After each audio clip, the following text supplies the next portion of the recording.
ତରବାରୀ ସେତେବେଳର ପାଇକ ବିଦ୍ରୋହର ସ୍ମୃତିକୁ ବହନ କରେ। ଆମେ ବକ୍ସିଂର ହଉଛୁ ପାଇକ। ଗଡ଼ରଣରେ ପ୍ରାୟ 200 ପାଇକ ପରିବାର ଅଛନ୍ତି। ଯୋଉ 21 ଖଣ୍ଡ ଗାଁ ଥିଲା ବକ୍ସିଙ୍କର ସେ ସବୁ ଗାଁରେ ବି ପାଇକ ଅଛନ୍ତି। ସମୟ ଫେରି କୁହଇ କଥା ପବନ ଗାଏ ତାହାରି ଗାଥା। ପ୍ରାଣନାଥ ଗୌରାଙ୍ଗ ଗୌରାଙ୍ଗ ଗୌରାଙ୍ଗ ହେ। ବକ୍ସିଂଙ୍କର ବୀରମାଟି ସକାଶେ ଏଠି ଗଡ଼ କରିଥିବାରୁ ଇଏ ନାଁଟି ଦେଇଥିଲେ ଗଡ଼ ରୋଡ଼ଙ୍ଗ ବୋଲି। ନାଁଟା ହେଲା ଜମିଦାର ରୋଡ଼ଙ୍ଗ, କିନ୍ତୁ ଗଡ଼ ଏଠି ତିଆରି ହେବେ ଗଡ଼ ରୋଡ଼ଙ୍ଗ ବୋଲି ନାଁ ଦିଆହେଇଥିଲା।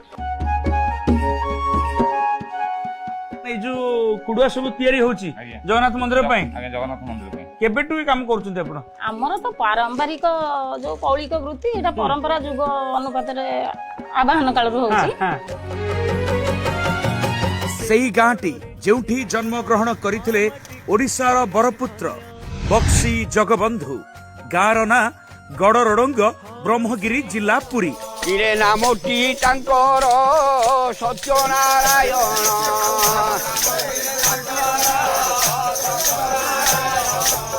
ସେ ଗାଁଟି